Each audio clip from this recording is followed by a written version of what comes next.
तो कैसे हो बच्चों? आई होप कि अच्छे होंगे। मैं चंदन सर और आपका ये प्यारा सा अपना सा ब्यूटीफुल सा यूट्यूब चैनल चंदन फिजिक्स सेंटर।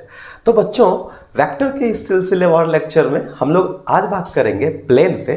ठीक है, इससे पिछले लेक्चर में हम लोगों ने टाइप्स ऑफ वेक्टर पे किया था और आज के इस लेक्चर में हम लोग बात करने वाले हैं प्लेन पे। तो आइए हेडिंग लगाइए और चलते हैं हम लोग आज के इस लेक्चर के आगे। कॉपी खोलिए, पेन भी खोलिए और हेडिंग लगा के लिखिए प्लेन। ठीक है, इस प्लेन का, हाँ ये प्लेन का मतलब ये एरोप्लेन वाला प्लेन नहीं रे। हाँ, लेकिन वो भी प्लेन अगर कुछ उसका जो भी यानी फेस बनता है, जो भी उसका पार्ट्स बनता है, वो सभी इसी प्लेन सबसे मिल मिल के बनते हैं। तो पहले बेसिक वाला प्लेन समझिए, जिसको हम लोग समतल कहते हैं। यानी जब कोई दो स्ट्रेट लाइन आपस में एक दूसरे को इंटरसेक्ट करता है तो एक प्लेन का निर्माण होता है, वही प्लेन है यहाँ। तो आइए पहले डेफिनेशन लिखते हैं और फिर उसके बाद ढेर सारा एग्जाम्पल करेंगे हम लोग। तो आइए, इसका डेफिनेशन कहता है कि any two intersecting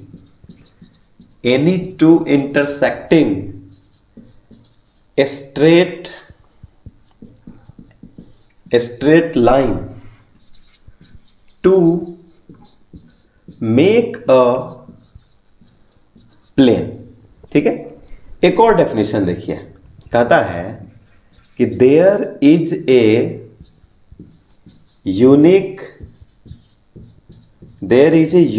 plane possible which contains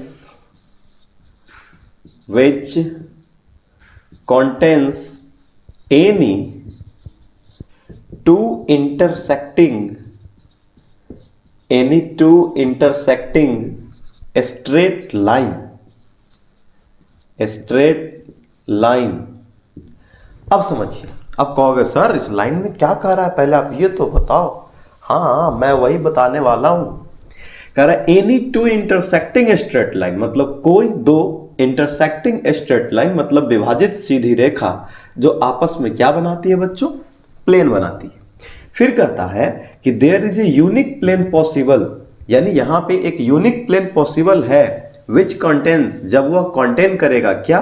तो any two intersecting straight line. कैसे? तो मैं अब आपको एग्जाम्पल समझा दूं। चलिए, मैं थोड़ा सा एकदम साइड से ले रहा हूं एग्जाम्पल, ताकि थोड़ा बड़ा एग्जाम्पल बनेगा ये, इसलिए। अब जरा देखिए, जैसे मान लीजिए कि ये कोई फिगर मैं बना रहा हूं। बहुत सा आपने ऐसा फिगर बनाया होगा।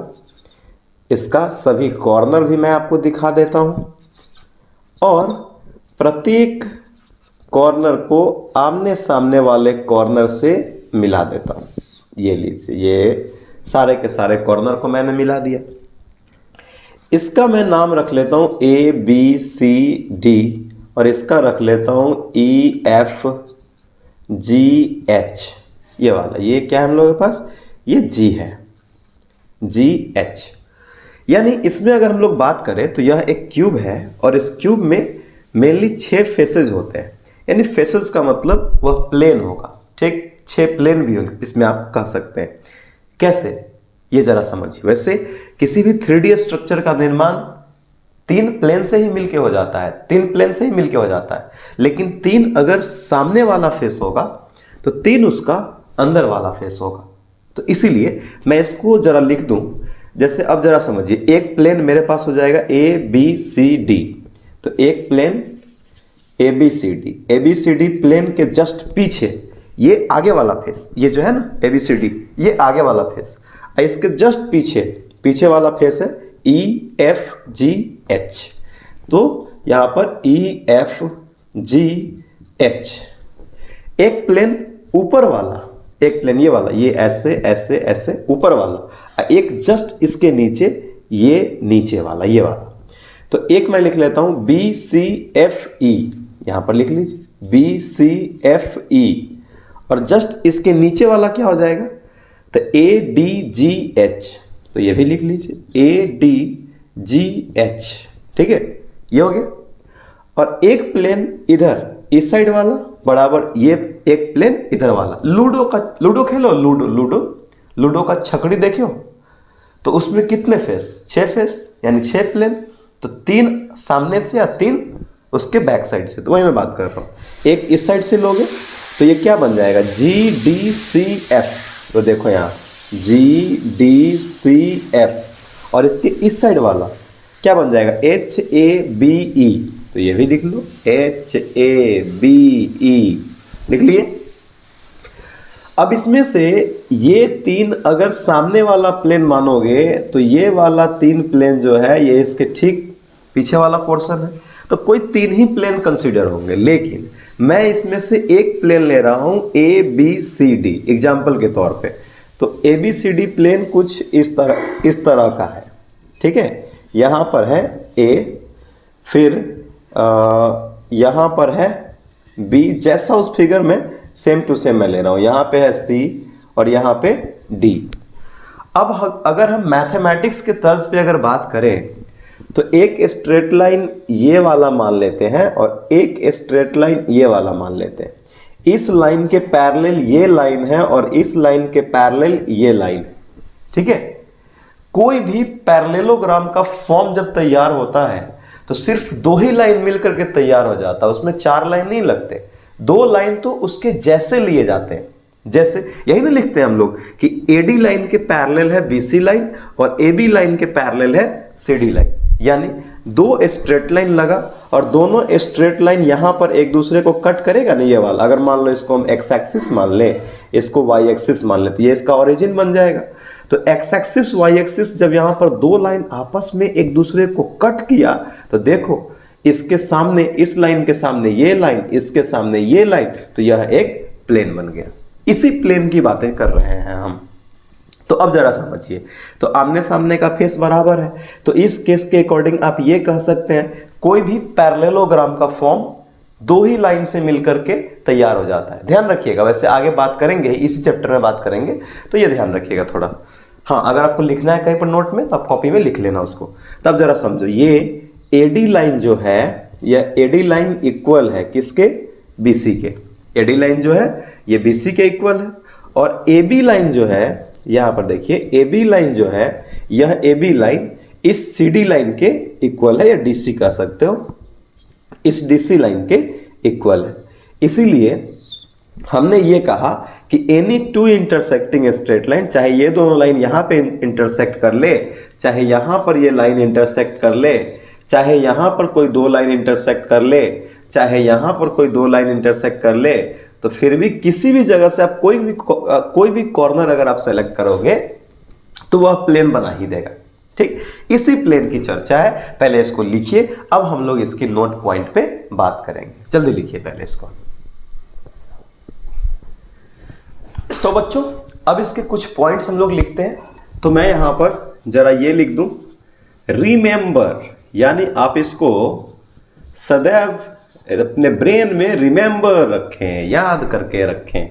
क्या रखें, तो कहता है 2 points are always be collinear, ठीक है। इसका मतलब क्या हुआ, एग्जाम्पल समझिए। मतलब कोई भी 2 पॉइंट्स आप कैसे भी ले लीजिए, ये कोलिनियर होंगे।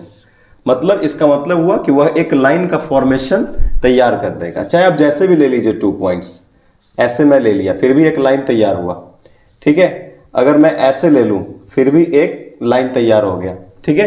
तो ये एक, यहां पर भी आप देखें तो एक स्ट्रेट लाइन बना दिया, यहां पर भी आप देखें तो एक स्ट्रेट लाइन बना दिया, यहां पर भी आप देखें तो एक स्ट्रेट लाइन बना दिया, और डायरेक्शन लगा दोगे तो ये वेक्टर हो जाएगा, ठीक है, बन गया। अब जरा समझिए दूसरा नंबर पॉइंट, कहता है 3 points may or may not be collinear। यानी इसका मतलब ये हुआ, इसका एग्जाम्पल भी मैं आपको दे देता हूं।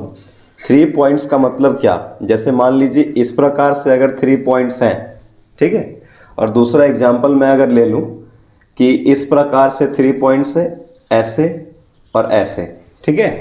तो इस कंडीशन में देखो, अगर हम सभी पॉइंट्स को मिला रहे हैं तो क्या यह स्ट्रेट लाइन तैयार हुआ? तो हाँ, तो 3 पॉइंट्स इस कंडीशन में कोलिनियर है, इस कंडीशन में कोलिनियर है, क्योंकि तीनों पॉइंट्स एक ही स्ट्रेट लाइन पे है और तीनों ने मिलकर के स्ट्रेट लाइन ही बनाया है, तो इसका मतलब यह कोलिनियर होगा। लेकिन इस कंडीशन में देखो, तो एक पॉइंट को दूसरे पॉइंट से मिलाएं और ये दूसरे पॉइंट को जैसे हम थर्ड पॉइंट से मिलाने गए, तो क्या यह स्ट्रेट लाइन रहा? तो नहीं, ये स्ट्रेट लाइन नहीं रहा।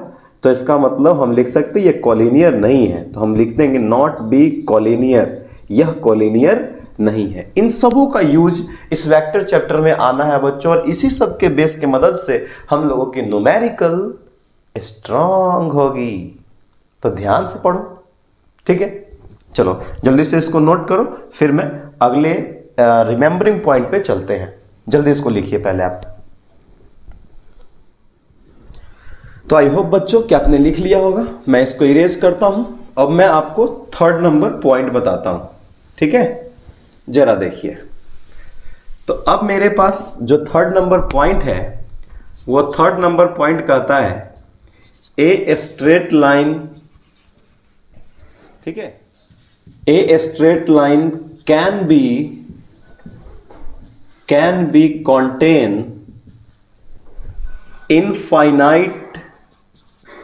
infinite number of parallel plane. यानी इसका मतलब यह हुआ कि कोई स्ट्रेट लाइन जो होता है, ठीक है, वो कंटेन करता है किसको? तो infinite number of parallel plane को कंटेन करता है। कैसे? तो वो जरा समझो। तो इसका मतलब मान लो कि एक प्लेन ऐसा है, ठीक है, इसी प्लेन के मतलब ये प्लेन ABCD है, ठीक, और इसी जैसे मान लो कि आपका घर बन रहा है, ठीक है, एक ईंट को हमने जोड़ा, इसी के ऊपर दूसरा ईंट, तीसरा ईंट, चौथा ईंट, पांचवा ईंट, छठवां ईंट, सातवां ईंट, ऐसे करते करते करते करते पूरी दीवार बन जाती है। तो ईंट का जो फेस है, ऊपर वाला फेस जो है, वो तो प्लेन हो गया। तो एक प्लेन के ऊपर में दूसरा प्लेन, दूसरा प्लेन के ऊपर में तीसरा प्लेन, तीसरा के ऊपर में चौथा प्लेन, चौथा के ऊपर में पांचवा प्लेन, ऐसे करते करते करते हम चाहें तो इनफाइनाइट प्लेन को रख सकते हैं। तो वैसे ही अब इसे मान लीजिए एक प्लेन रखें, फिर इसी के ऊपर में दूसरा प्लेन रख दिए, फिर इसी के ऊपर में हम तीसरा प्लेन रख दिए, ठीक है। तो इस प्रकार से करते करते हम लोग क्या कह सकते हैं कि a straight line can be contain infinite number of parallel plane, ठीक है।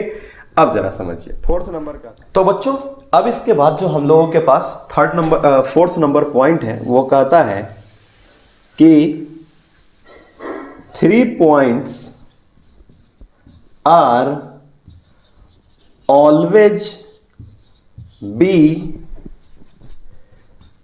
coplanar, यानी 3 पॉइंट्स जो होंगे वो हमेशा आपस में क्या होंगे? कोप्लानर होंगे। तो जल्दी से आप इस पॉइंट को लिखिए, फिर मैं अगले पॉइंट्स पे चलता हूं। जल्दी लिखिए इसको पहले। तो बच्चों अब इसके बाद हम लोगों के पास फिफ्थ नंबर पॉइंट है, वो है कहता है कि two vectors are always be coplanar vector and also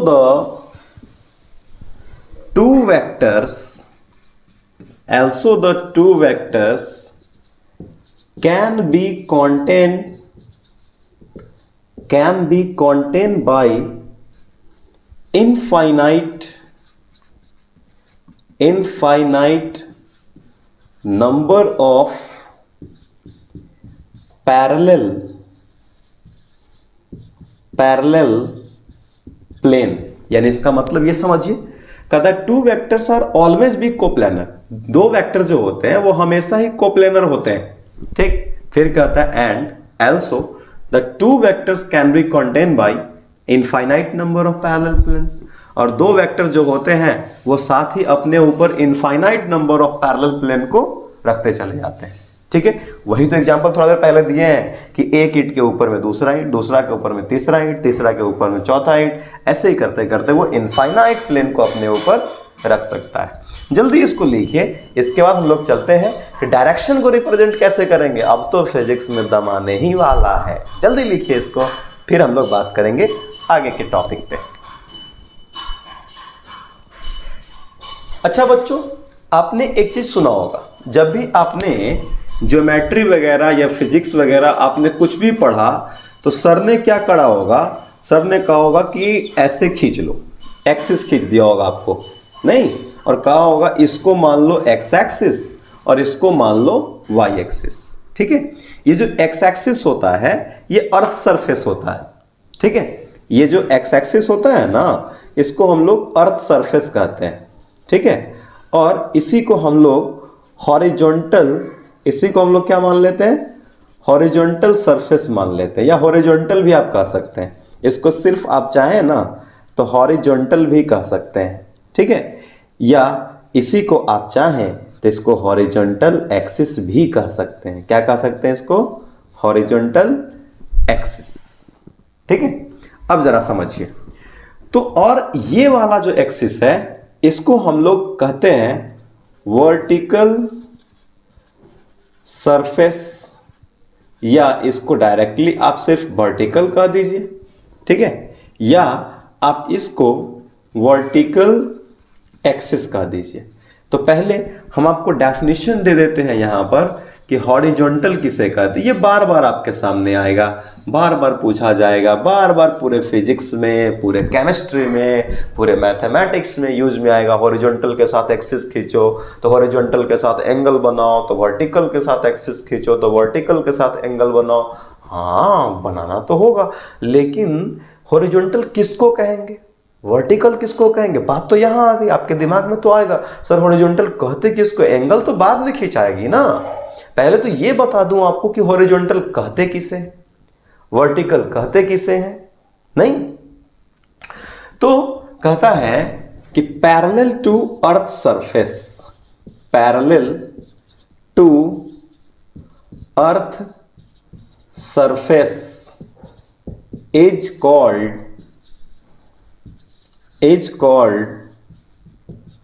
horizontal, इसे हम हॉरिजॉन्टल कहते हैं, पैरेलल टू अर्थ सरफेस। ये जरूरी नहीं कि अर्थ सरफेस को ही हम सिर्फ हॉरिजॉन्टल कहेंगे। मान लो कि किसी छोटे बच्चे को कभी अगर जमीन पे लेटा करके उसका पैर पकड़ करके उसको घसीटे हो, तो जो वो खिंचाया था किस पे, अर्थ सरफेस पर। वही काम मैं अगर कहूं कि छत पे अगर मान लो कि दो दोस्त अगर तुम हो, सो रहे हो, और एक दोस्त का ना पैर पकड़ के खींचना है, तो वो जो जब वो घसीटा जाएगा तो छत के सतह पे ही घसीटा जाएगा, फ्लोर पे ही घसीटा जाएगा। ठीक है, तो वो वही सरफेस हो गया, उसको भी अर्थ सरफेस ही मानेंगे।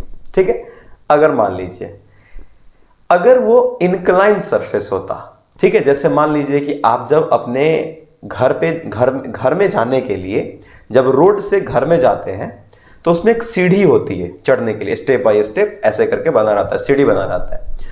उस सीढ़ी के बीच में एक स्लोप भी बनी रहती है जिसपे आप बचपन में नहीं फिसलते रहते हैं, ऊपर से नीचे की ओर, नीचे से ऊपर की ओर। इस क्रम में आपका पैंट फट गया होगा, मम्मी मारी होगी, नहीं, इसमें गलती हम लोगों की नहीं थी, मारी मम्मी हम लोगों की थी फालतू में। कैसे, अब कहें सर ये कैसे, तो वो जो सरफेस है ना, ठीक, वो जो टेढ़ा सरफेस जिसपे हम लोग फिसल के आए थे, अगर सिर्फ उसी सरफेस पे बात करें तो उसको भी हम अर्थ सरफेस मान सकते हैं, लेकिन वह इनक्लाइंड के केस में है। ठीक है, तो इनक्लाइंड का यूज थोड़ा हटके होता है, तो वो मैं आपको इनक्लाइंड के केस में अलग बताऊंगा, लेकिन वो भी सरफेस माना जाएगा। ठीक है, लेकिन फिलहाल अभी हम लोग बात कर रहे हैं हॉरिजॉन्टल पे, तो इसका मतलब parallel to earth surface is called horizontal. ठीक है, अगला है मेरे पास वर्टिकल किसे कहते हैं। तो वर्टिकल किसे कहते हैं, तो वर्टिकल कौन सा है, ये वाला एक्सिस को वर्टिकल कह रहे हैं। तो अर्थ सरफेस के साथ ये वर्टिकल कितना का एंगल बना रहा है, तो आप तो कहोगे सर ये 90 का एंगल बना रहा है। हम भी कहेंगे हाँ तुम सही हो, तुमने सही कहा कि ये 90 का एंगल बनाएगा। तो इसका मतलब हम कह सकते हैं कि परपेंडिकुलर, 90 डिग्री का मतलब कि परपेंडिकुलर होगा वो, तो perpendicular to the earth surface is called vertical. तो यहां पर हम लिख लेते हैं कि perpendicular to the earth surface is called vertical. तो बच्चों जल्दी से इसको लिखिए और हम लोग इसके आगे चलते हैं टॉपिक पे। जल्दी लिखिए, पहले इसको वीडियो को पॉज कर लीजिए, फिर इसको लिखिए, फिर हम लोग आगे बढ़ेंगे। तो बच्चों आइए अगला टॉपिक पे हम लोग चलते हैं, और अगला टॉपिक है हम लोगों का कि how to represent a direction in terms of N यानी नॉर्थ,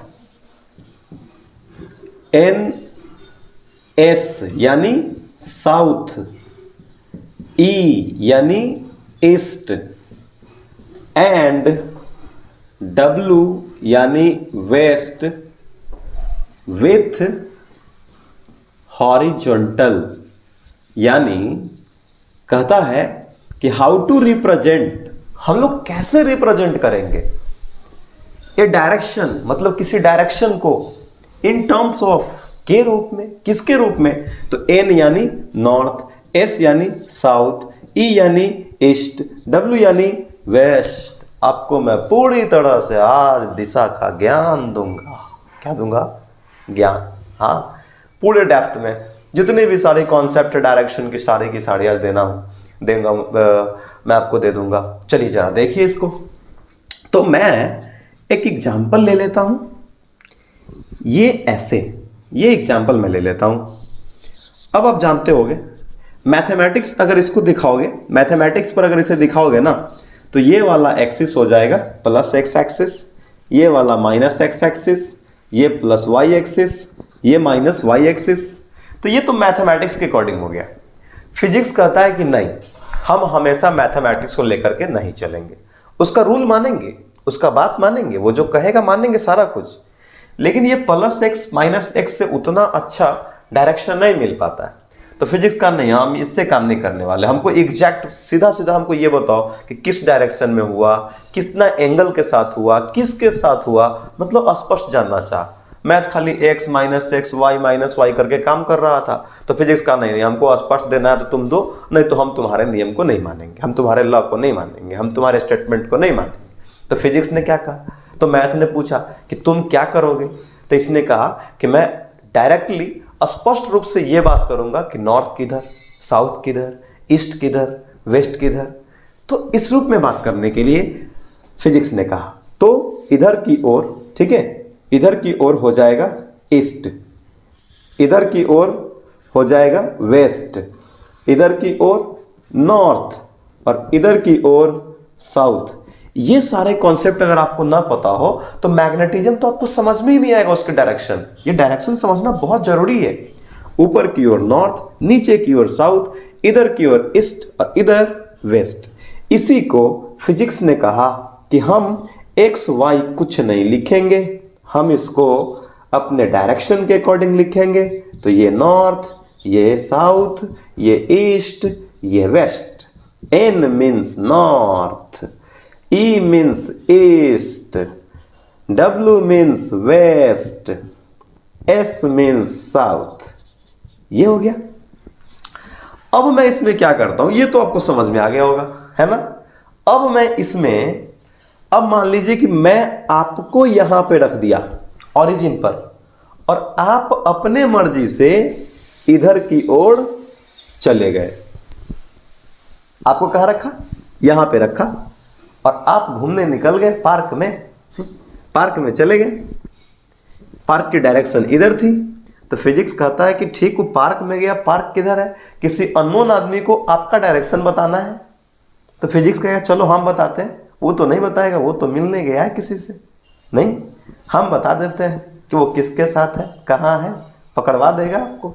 देखिए, तो ये वाला जो एंगल है, तो फिजिक्स कहा कि अगर तुम ईस्ट से जाओगे, ईस्ट से अगर जाओगे तो इसको पकड़ने के लिए इधर जाना होगा, और नॉर्थ से जाओगे तो तुमको इस साइड आना होगा। अब पहले पूछा तुम जाना किधर से चाहते हो, ईस्ट साइड से कि नॉर्थ साइड से। पहले आप किसके बीच में है, तो ईस्ट और नॉर्थ के बीच में है। तो आपके पास जाने के लिए अगर कोई व्यक्ति ईस्ट पे होगा तो वो नॉर्थ की ओर जाएगा, अगर नॉर्थ पर होगा तो ईस्ट की ओर जाएगा। तो इस वाले एंगल को हम क्या कहेंगे, मान लीजिए कि ये थीटा एंगल है, तो अगला एंगल पूरा क्या हो जाएगा, ये पूरा एंगल तो 90 हो जाएगा, तो अगला एंगल बनेगा 90 डिग्री माइनस थीटा। लेकिन मुझे चाहिए डायरेक्शन, तो यहां से आपको पकड़ने के लिए अगर कोई व्यक्ति ईस्ट से आपकी ओर जा रहा है तो मुझे ये बताओ ईस्ट से किधर की ओर जा रहा है, तो आप कहोगे सर ये ना नॉर्थ की ओर जा रहा है। किसकी ओर जा रहा है, नॉर्थ की ओर। तो जिसकी ओर जा रहा है तो लिख लो नॉर्थ ऑफ, कहां से जा रहा है, तो ईस्ट पर था, तो ये हो जाएगा नॉर्थ ऑफ ईस्ट। अब थीटा डिग्री हो सकता है कि तुम यहां पर से theta is equal to 30 degree पे रहो, मान लो जब क्वेश्चन करेंगे तो एग्जैक्टली आएगा। अभी मान लो कि यहां पर तुम ईस्ट के साथ 30 डिग्री एंगल पे तुम यहां पार्क में जाके बैठे हुए हो, तो फिजिक्स कहेगा कि ये theta is equal to 30 degree पे नॉर्थ ऑफ ईस्ट के डायरेक्शन में। अब पूरा ज्ञान हो गया कि तुम यानी पूरब से उत्तर की ओर 30 डिग्री जाओगे ना तो उस डायरेक्शन में वो आदमी बैठा हुआ मिल जाएगा, किसी के साथ चिपका हुआ, फिर धरा जाओगे तुम नहीं। देखो फिजिक्स कितना खतरनाक है। अब यहां पर देखो, तो ये अगर नॉर्थ से आने जाता तो ये नॉर्थ से किसकी ओर जा रहा है, ईस्ट की ओर जा रहा है, तो ईस्ट, ठीक है। और कहां से जा रहा है, तो नॉर्थ की ओर जा रहा है, तो ये हो गया ईस्ट ऑफ नॉर्थ, ये वाला। ऐसे ही मैं यहां पे एक और वेक्टर खींच ले रहा हूं इधर, ठीक है, ये है मेरे पास वेक्टर बी। तो अब ये फिर क्या किया, फिर दूसरे दिन ये लड़का यहां पे, ये रामलाल है, ये दूसरा दिन ये रामलाल ना फिर बबली से मिलने पहुंच गया यहां पे, ठीक है। तो अब दूसरे पार्क में चला गया जो वेस्ट और साउथ के डायरेक्शन में था, फिर इसको पीछे से इसका दोस्त धर लिया। तो एक दोस्त कहा चलो कि हम वेस्ट की ओर से इसकी ओर चलते हैं, अयो का ठीक है, तो हम आते हैं साउथ की ओर से। अभी फिलहाल ये रामलाल किसकी ओर है, तो ये रामलाल जो यहां पर बी वेक्टर के पास आया तो ये तो वेस्ट और साउथ के बीच में है। किसके बीच में है, तो वेस्ट और साउथ के बीच में है। तो इसको पकड़ने के लिए इसका दोस्त एक आया किसकी ओर, वेस्ट से आया साउथ की ओर, और एक आया साउथ से वेस्ट की ओर। तो अगर मान लो तो ये वाला डायरेक्शन क्या कहलाएगा, तो ये डायरेक्शन किसकी ओर जा रहा है, तो ये डायरेक्शन जा रहा है साउथ की ओर। कहां से जा रहा है, तो वेस्ट से, ठीक। और ये डायरेक्शन किसकी ओर जा रहा है, ठीक है, तो वेस्ट की ओर। देखो ये किसकी ओर जा रहा है, तो आगे वेस्ट है, तो वेस्ट की ओर। कहां से जा रहा है, तो साउथ से जा रहा है, तो ये वाला हो जाएगा वेस्ट ऑफ साउथ। समझ में आया। अब फिर सोचो, यही रामलाल अब दूसरा दिन भी धरा गया, तब तीसरे दिन क्या सोचा कि चलो सिनेमा हॉल चलते हैं। इधर की ओर इस डायरेक्शन में सिनेमा हॉल था, क्या था, सिनेमा हॉल। तो अब यहां पर से फिर इसका दोस्त का चलो आज फिर इसको पकड़ेंगे, ठीक। तो एक दोस्त कहा कि पहले ये पता कर वो है किसके किसके बीच में, तो एक दोस्त ने कहा कि वो ईस्ट और साउथ के बीच में स्थित सिनेमा घर में है, ठीक। अब तो पता चल गया, तो कहा चल मैं साउथ की ओर से आता हूं। एक दोस्त साउथ की ओर से गया और एक दोस्त ईस्ट की ओर से आया। तो साउथ की ओर से जब गया तो उसके लिए क्या हो जाए, साउथ वाला जो साउथ से जो दोस्त गया वो किसकी ओर जा रहा है, ईस्ट की ओर, ठीक है। कहां से जा रहा है, तो साउथ की ओर, ये हो गया।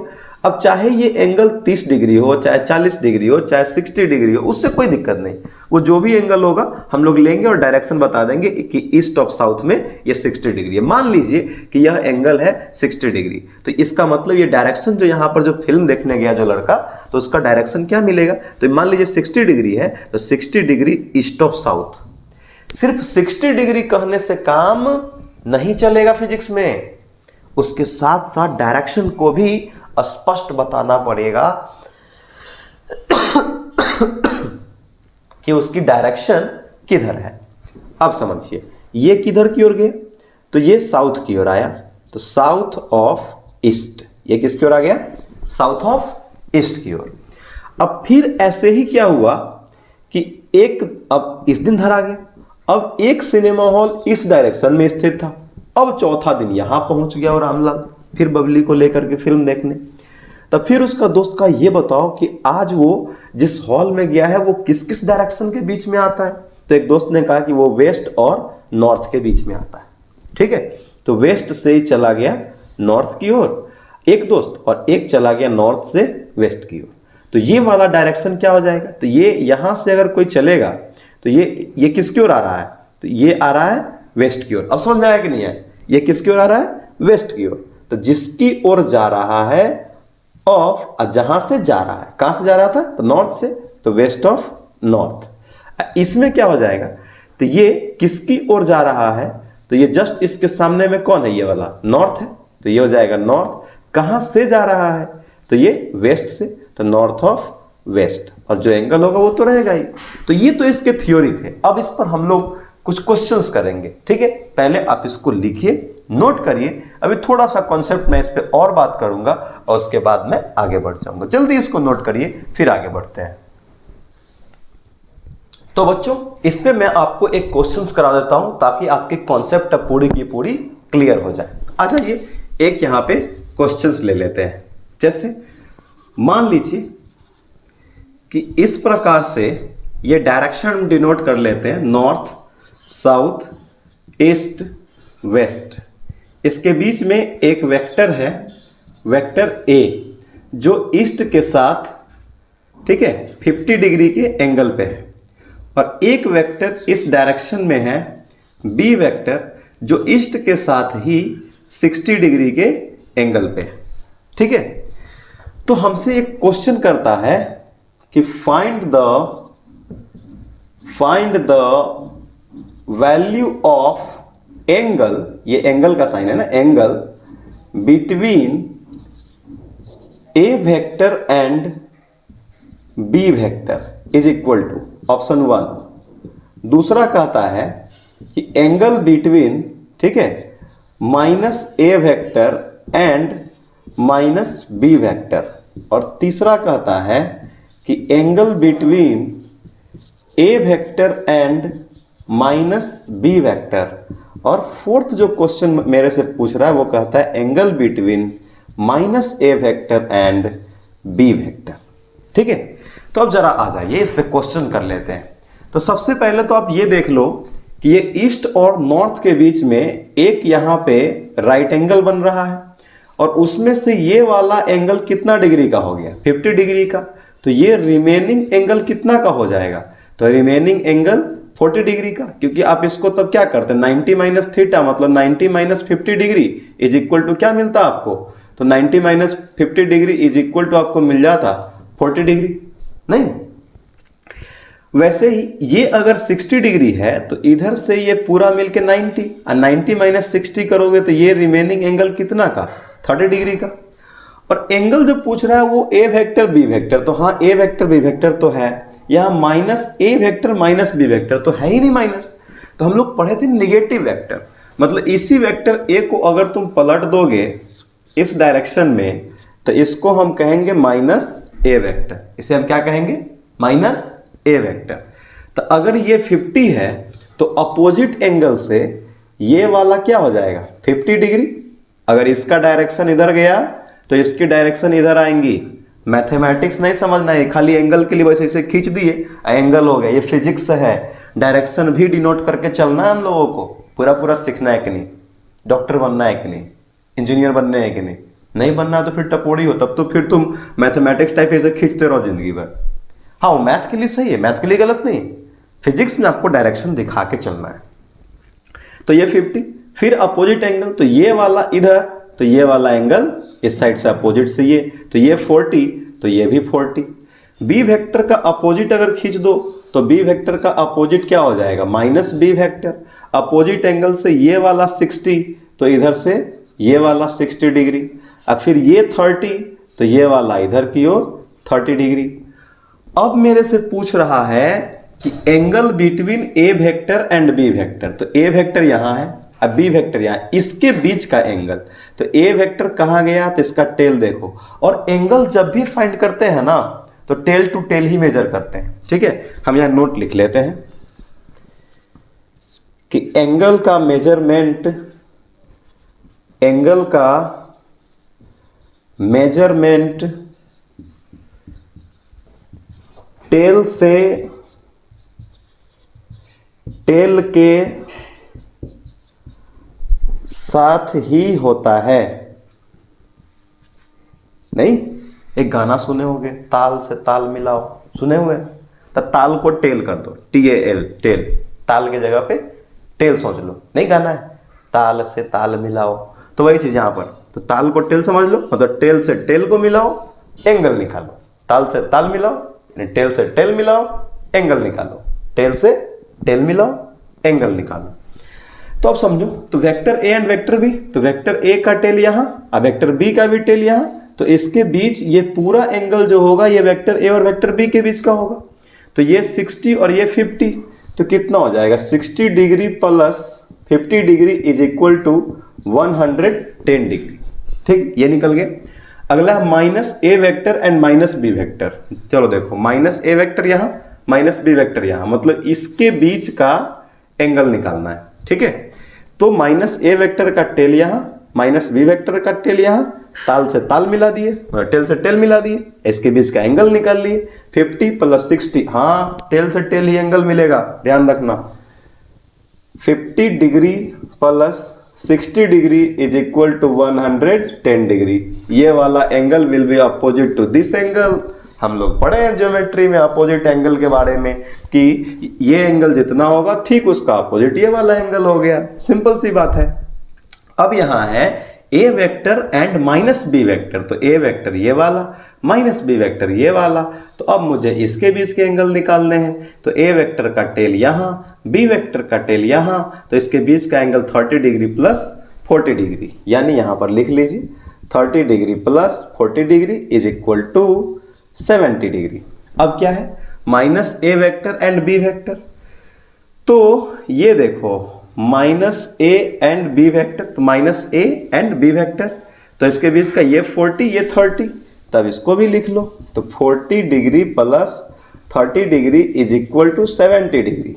ये हम लोगों का आंसर आ गया। इसी प्रकार से हम लोग एंगल निकाला करते हैं। जल्दी से आप इस क्वेश्चन को पहले नोट करिए, वीडियो को पॉज कर लीजिए, फिर इसको लिखिए, फिर हम लोग आगे बात करते हैं। तो बच्चों एक नोट लिख लो जरा, वो नोट बहुत ही काम में आने वाला है हम लोगों के पास। तो कहता है, नोट नंबर 1 है ये, कि the minimum angle between two vector is 0 degree. in this case when the vector becomes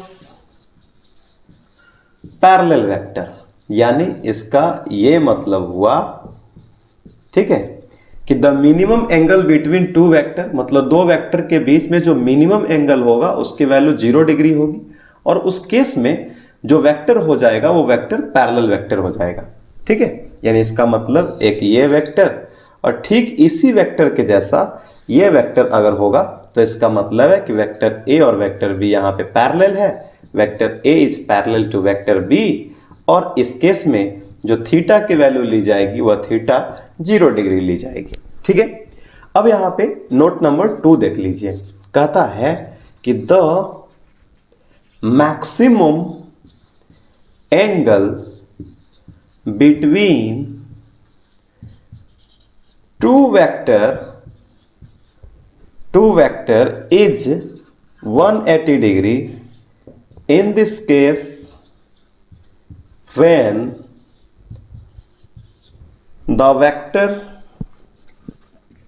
becomes anti parallel vector. ये कैसे वेक्टर होंगे? तो एंटी पैरेलल वेक्टर होंगे। इसका मतलब समझिए क्या कह रहा है, the maximum angle between two vector, मतलब दो वेक्टर के बीच का मैक्सिमम एंगल कितना होगा? तो 180 डिग्री होगा। इन दिस केस, इस केस के अकॉर्डिंग, व्हेन, जब, यानी वेक्टर बिकम्स एंटी पैरेलल, जब वेक्टर कैसा हो? एंटी पैरेलल हो। तो इसका एग्जाम्पल जरा लिखिएगा। तो इसका मतलब अगर एक वेक्टर इधर की ओर और दूसरा वेक्टर इधर की ओर, तो इसका मतलब ये दोनों वेक्टर एंटी पैरेलल है, तो इसके बीच का एंगल हो जाएगा 180। यानी हम लोग लिख सकते हैं A vector is anti parallel to B vector, और इस केस में थीटा की वैल्यू 180 डिग्री।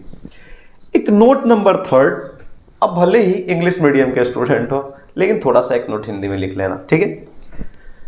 हम लोग हमेशा ही छोटा एंगल का